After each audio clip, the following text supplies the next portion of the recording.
बिस्मिल्लाहिर्रहमानिर्रहीम। चैप्टर 3 का जो टेस्ट हुआ था आपका, उसका सलूशन देखें। ठीक है,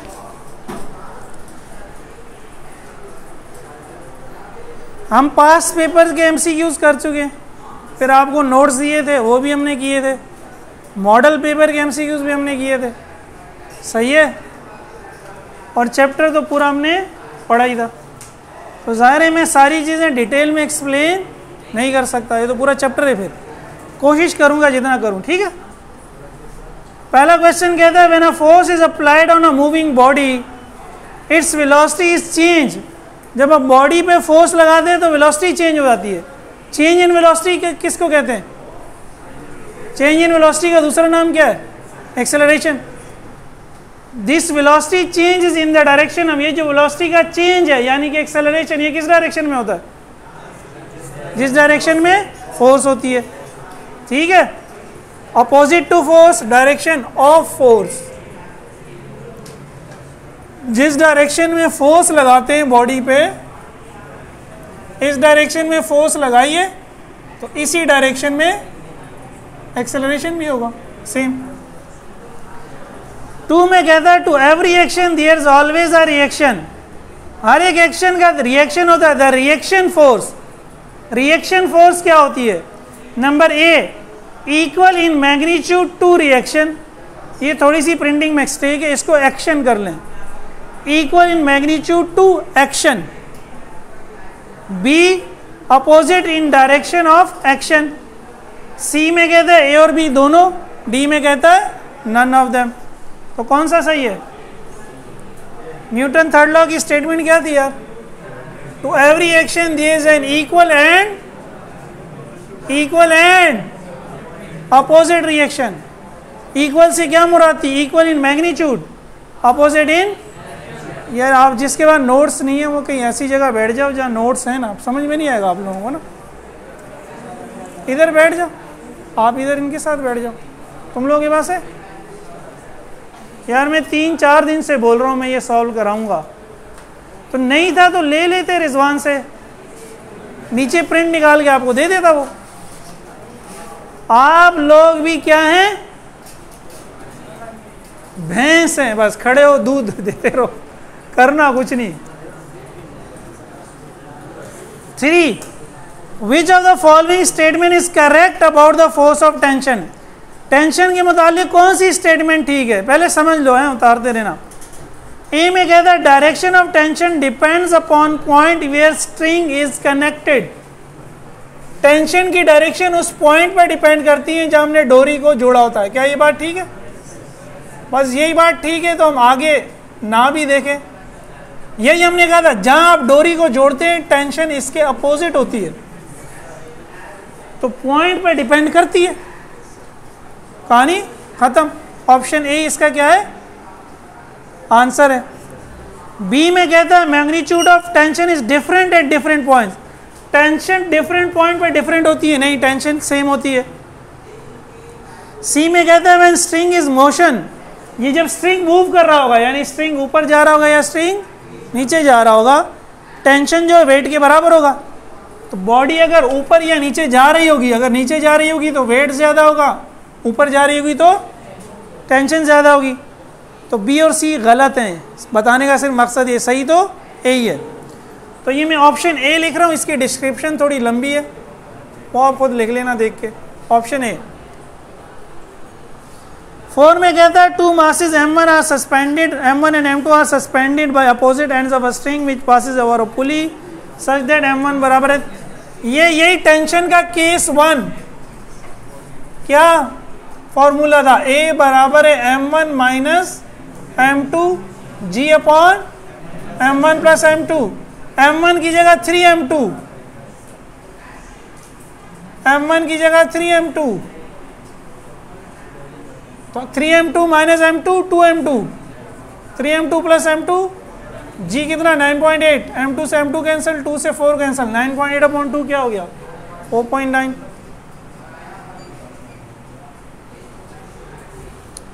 5 में कहता है to masses m1 and m2 are suspended by opposite ends which pass over। Again यही केस है, केस 1 टेंशन केस, ये 4 भी केस 1 है, 5 भी केस, लेकिन बोलता है टेंशन निकालो। टेंशन का फॉर्मूला क्या था? 2m1 m2g upon m1 plus m1 है 5, m2 है 4.8, 5 प्लस 4.8। अब देखो ये थोड़ी सी चालाकी, 5 प्लस 4.8 9.8, 9.8 से 9.8 कैंसिल, भाई सुन रहे हो? 2 5 are 10, 10 मल्टीप्लाई बाय 4.8, चाहे तो कैलकुलेटर से कर लो या ये ज़बानी हो जाएगा 48 न्यूटन। ठीक है। 6 in an elastic collusion, elastic collusion है लचकदार तसादुम है between two bodies. Elastic collusion दो टाइप्स के थे, एक इलास्टिक और दूसरा इन इलास्टिक। मोमेंटम दोनों में कंजर्व होगा।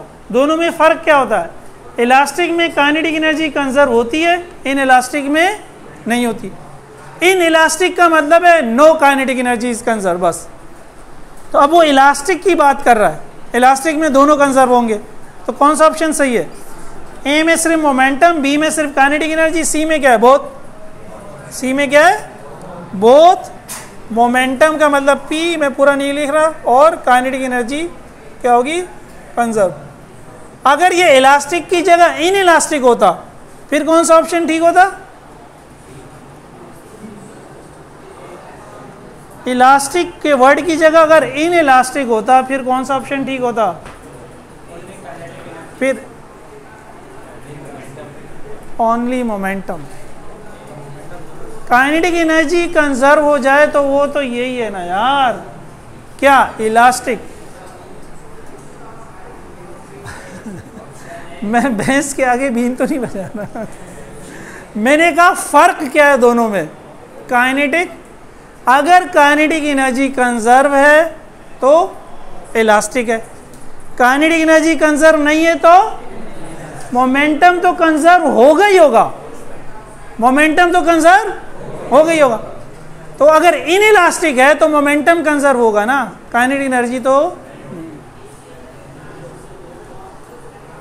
7 which of the following is not a contact force? Contact force कौन सी वाली नहीं है?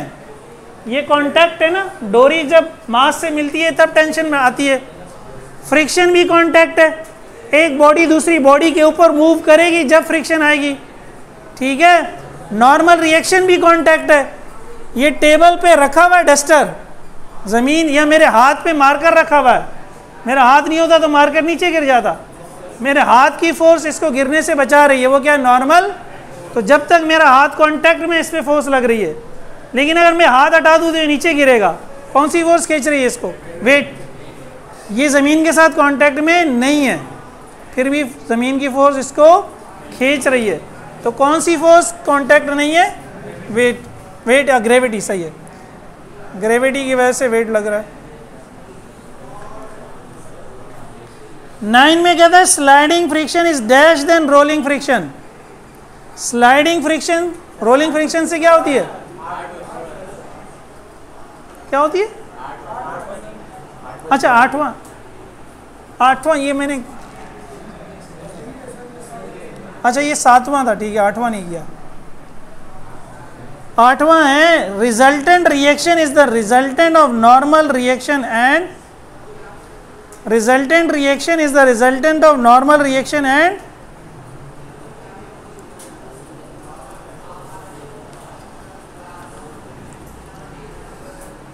ओ भाई बोलो ना, क्या बात है।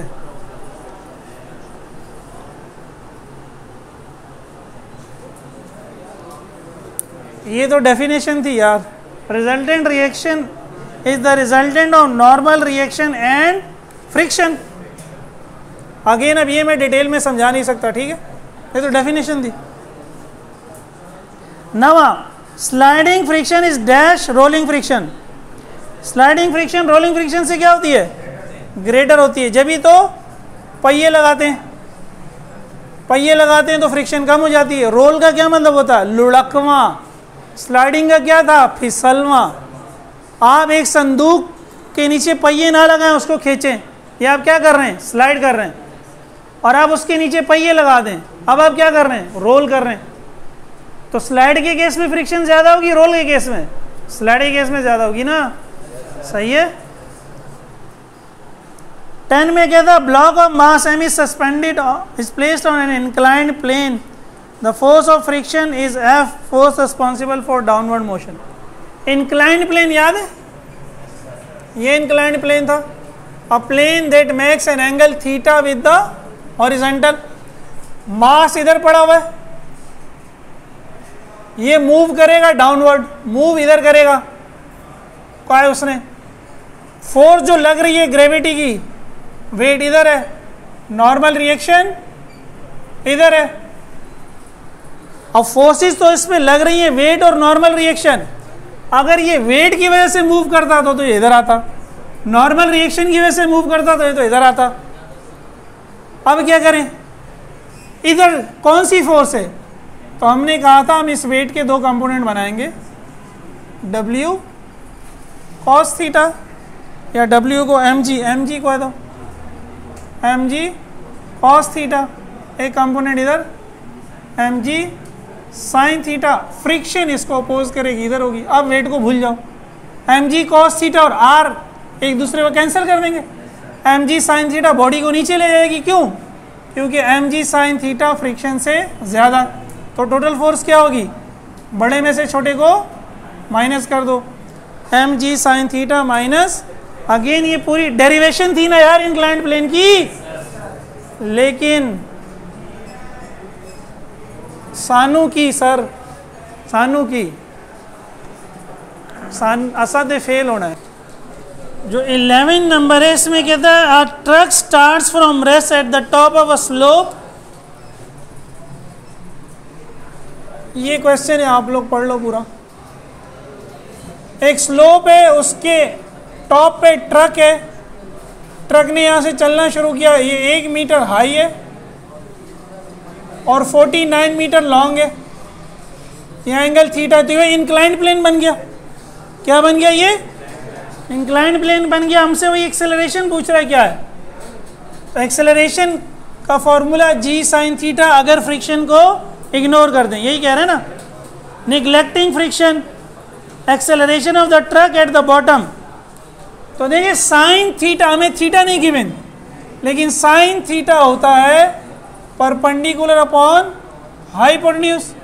ये 90 डिग्री है, ये परपेंडिकुलर है, ये हाइपोटेन्यूज है, तो A बराबर हो गया G 9.8 साइन थीटा की जगह परपेंडिकुलर अपॉन हाइपोटेन्यूज 1/49, ये न्यूमेरिकल हमने किया भी था, तो 9.8/49 हो जाएगा 0.2 metre per second square.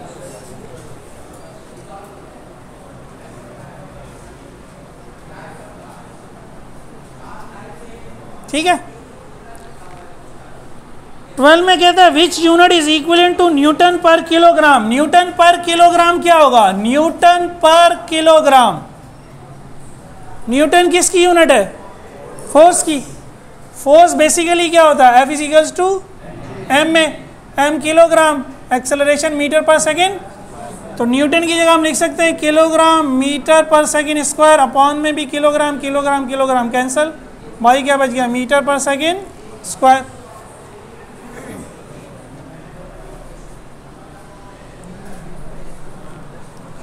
Thirteen में कहता है ratio of dimension of force to acceleration.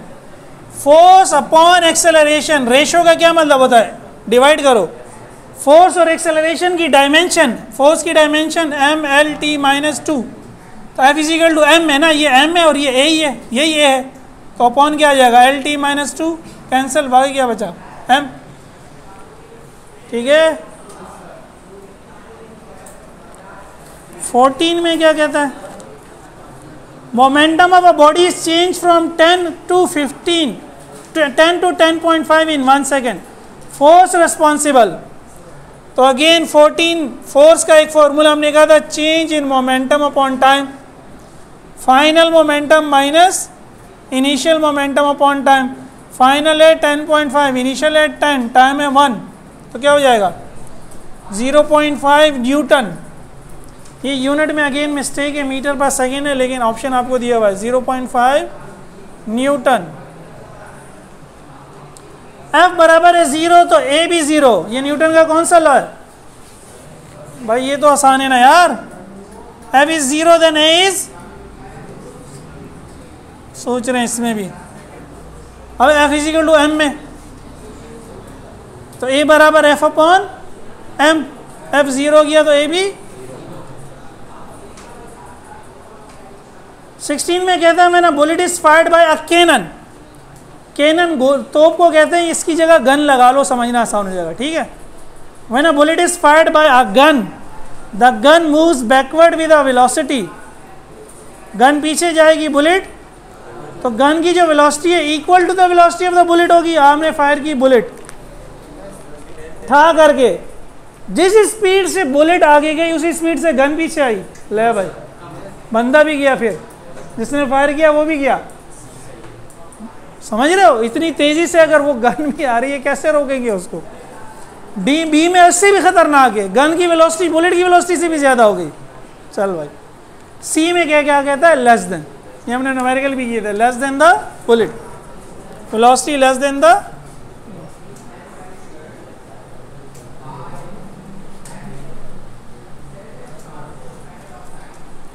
Seventeen, a passenger not wearing a safety belt hits the windscreen of a car in a head-on collision.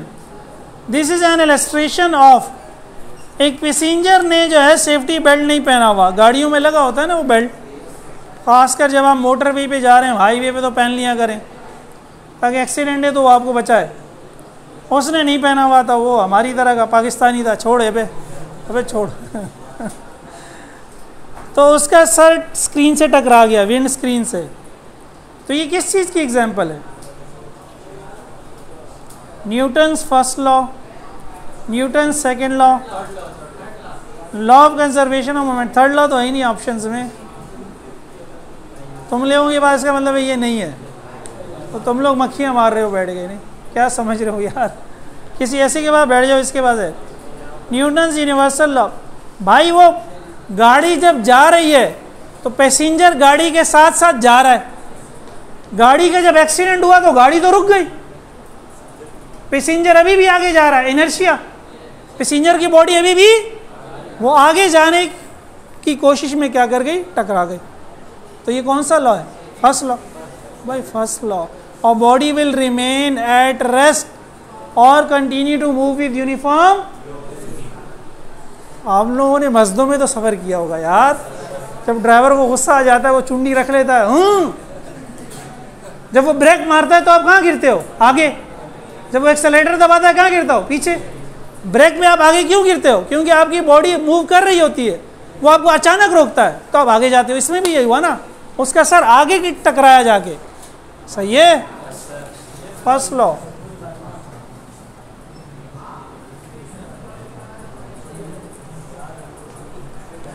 Eighteen, you are holding a rope from which a rock is suspended। माशाल्लाह, आप बड़े powerful हैं। आपने एक रस्सी पकड़ी हुई है जिससे एक पत्थर बंधा हुआ है बहुत भारी। अब आप क्या कर रहे हैं? You pull straight up the rope, आप रस्सी को ऊपर खींच रहे हैं, so that the rock is accelerated upward. पत्थर ऊपर की जानिब एक्सेलरेट हो रहा है, वैसे तो नीचे होता। Which one of the following is correct? कौन सा ठीक है? जब आप रस्सी को ऊपर खींच रहे हो, ये आपका हाथ है, ये रस्सी है, तो देखो टेंशन ऊपर है, वेट नीचे। रस्सी को क्या, पत्थर को क्या लग रहा है यार? पत्थर को तो लग रहा है मेरे पे टेंशन लग रही है और वेट लग रही, तो कौन सी फोर्स ज्यादा होगी कि पत्थर ऊपर जाएगा? टेंशन। तो ये कौन सा ऑप्शन है? ऑप्शन ए ही है, tension in the rope is greater than the weight. ठीक है, tension is greater than weight. 19, tension is a force acting along the string and is always acting. वही बात है, टेंशन क्या करती है? नहीं, ऊपर की जानिब नहीं, opposite to the point of. जब टेबल पे रख दिया था तो टेंशन यूं भी लग रही थी ना यार। Opposite to the point of contact या पॉइंट ऑफ सस्पेंशन, यहाँ पे उसने कहा हुआ है away from the point of suspension.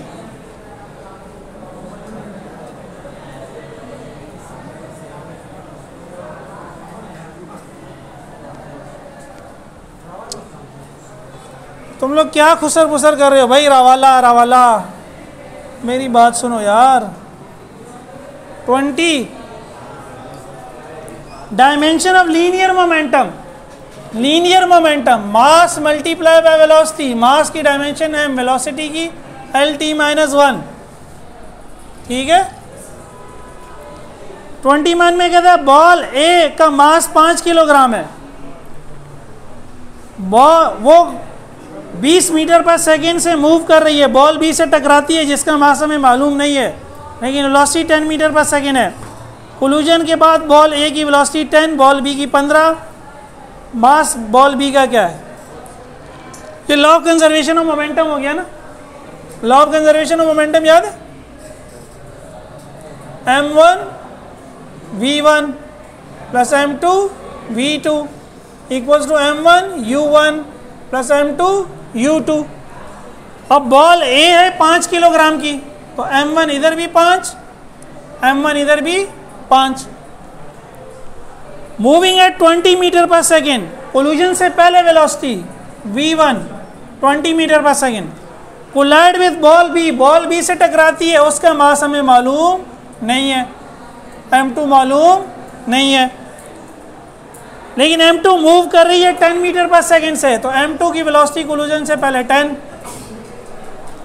Collision के बाद क्या होता है? बॉल ए 10 हो जाती है, बॉल बी 15 हो जाती है, m2 निकल आएगा, m2 अननोन रह गया ना। 100 प्लस 10 m2 50 प्लस 15 m2, 50 इधर ले आओ, 10 m2 उधर ले जाओ, 100 minus 50, 15 m2 minus 10 m2, 50 is equals to 5 m2, m2 is equal to 50 upon 5 10। उम्मीद है इस तरह के एमसीक्यूज नहीं देगा, ठीक है। उसको पता है आप लोग जो है रिड्यूस सिलेबस वाले हैं, ओ भाई खुदकशी ना कर लेंगे। चले न्यूमेरिकल है ये, वैसे न्यूमेरिकल की प्रैक्टिस हो गई है हमें, ठीक है। 22 the rate of change of momentum of a body falling freely. एक बॉडी ऊपर से नीचे गिर रही है, rate of change of momentum अभी मैंने समझाया था, F बराबर है डेल्टा P अपॉन T होता है ना। जब बॉडी नीचे गिर रही है उस पर कौन सी फोर्स लग रही होगी? ग्रेविटी लग रही होगी। तो यहाँ तो ग्रेविटी नहीं दिया हुआ, यहाँ क्या दिया हुआ है? वेट दिया हुआ है। तो फोर्स क्या हो जाएगी? वेट भी फोर्स है ना। जब बॉडी ऊपर से नीचे गिर रही है तो जो फोर्स चेंज इन मोमेंटम पे जो फोर्स होगी वो क्या होगी? वेट। चलो ये उतार लो जल्दी से।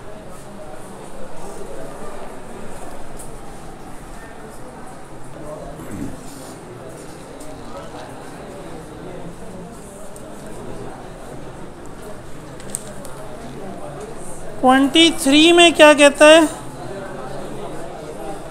बॉडी ए एंड बॉडी है B have same masses and speed, A is moving north, B is moving south. दो बॉडीज हैं, एक नॉर्थ में जा रही है, दूसरी तो ये नॉर्थ है ये साउथ है। दोनों का मास सेम है, दोनों की वेलोसिटी भी सेम है, लेकिन वेलोसिटी चूंकि वेक्टर है, डायरेक्शन चेंज होने से वैल्यू क्या होगी? चेंज हो जाएगी, माइनस साइन आ जाएगी ना। इसका मोमेंटम क्या होगा? mv। ए बॉडी अगर ये, इसका मोमेंटम क्या होगा? ये भी mv होगा, लेकिन डायरेक्शन चेंज हो जाएगी तो क्या होगा? Minus mv। तो हम कह सकते हैं मोमेंटम ऑफ ए बराबर है minus momentum of B. Minus किस वजह से? बी की वैल्यू माइनस mv है ना, तो माइनस माइनस प्लस होगी, दोनों बराबर होंगे ना, ठीक है। मोमेंटम ऑफ ए बराबर है माइनस, वेक्टर की जब डायरेक्शन चेंज होती है तो क्या लगाते हैं? Minus sign. तो चौथा ऑप्शन दिया हुआ है, momentum of A minus momentum of B. In an isolated system the sum of momentum is equal to, isolated system में सम ऑफ मोमेंटम क्या होता है? 0, इनफाइनाइट, सम कांस्टेंट वैल्यू, या more information is needed?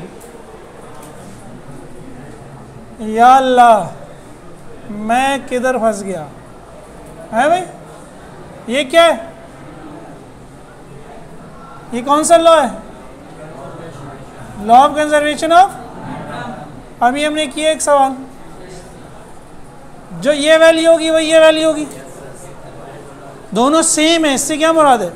Value क्या है? तो same को हम क्या कहेंगे? कांस्टेंट कहेंगे ना भाई। क्या होगी? Sum constant value.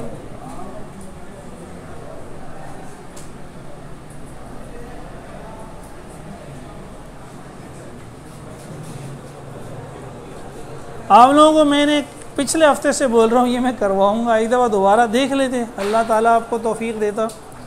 खैर, an object is moving in a straight line with a constant velocity, kinetic energy के, मोमेंटम पी, स्पीड डबल कर दें तो क्या होगा? अच्छा, कहते हैं एक ऑब्जेक्ट मूव कर रहा है, उसका मोमेंटम पी है और उसकी काइनेटिक एनर्जी के है।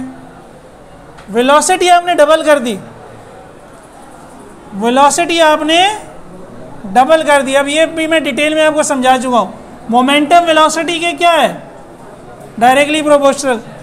काइनेटिक एनर्जी वेलोसिटी के स्क्वायर के डायरेक्टली प्रोपोर्शनल है। जो फर्क वेलोसिटी में पड़ेगा वही फर्क मोमेंटम में पड़ेगा।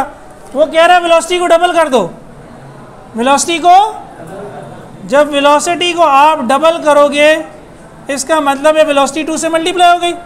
जब वेलोसिटी 2 से मल्टीप्लाई हो गई तो मोमेंटम को भी 2 से मल्टीप्लाई कर दो। सही है?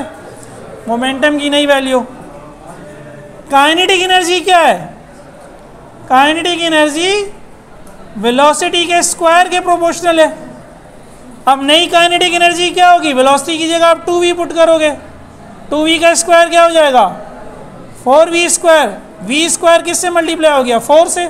तो नई काइनेटिक एनर्जी भी किससे मल्टीप्लाई हो जाएगी? 4 से।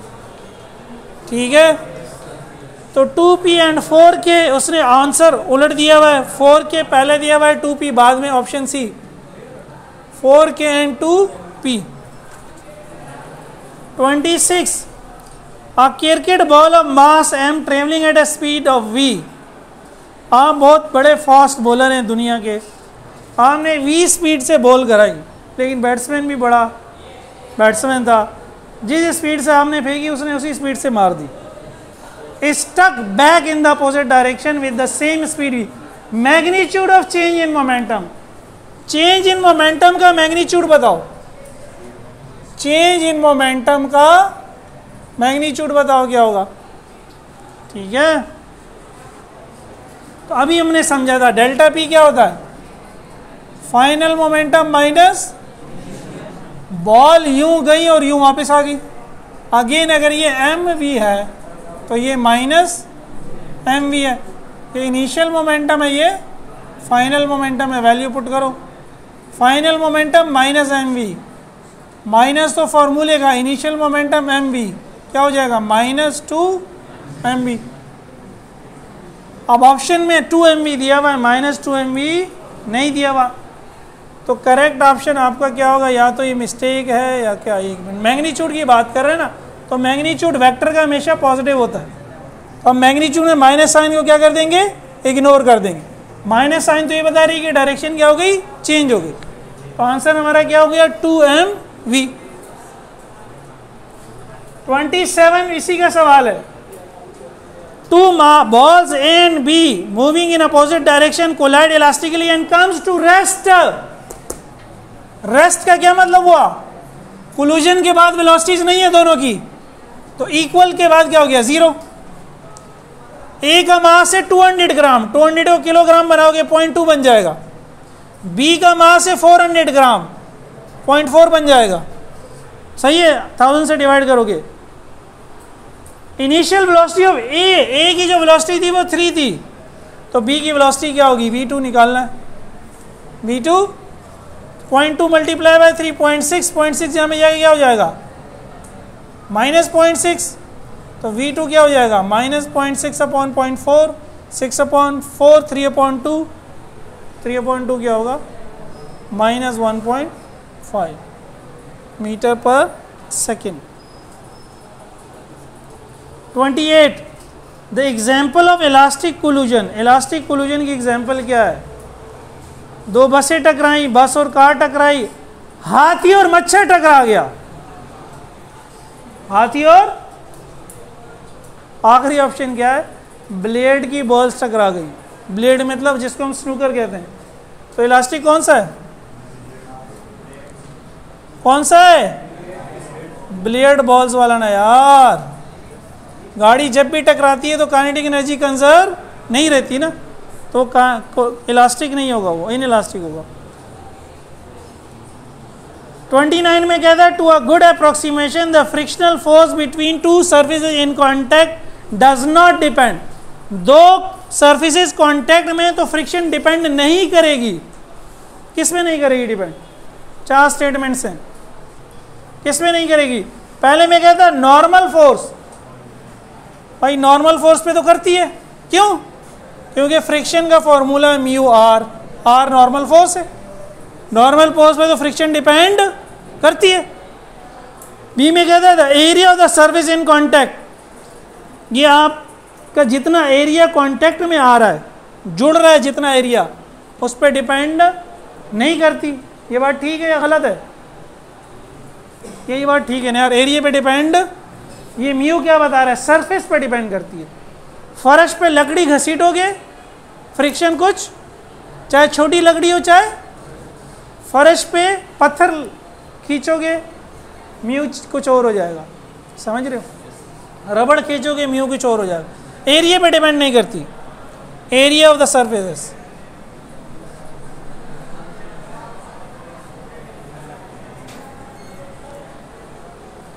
अब box is push toward the right. लो भाई, एक बॉक्स को राइट पे मूव कर दिया, force of friction on the box, force of friction क्या होगी?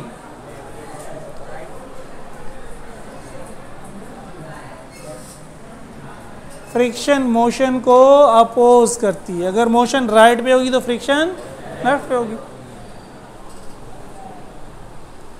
31 में कहता है आपने 12 न्यूटन की फोर्स लगाई है। चलो ये उतार लो यार, 5 रह गए हैं, वो करते हैं, थोड़ा सा टाइम ज़्यादा हो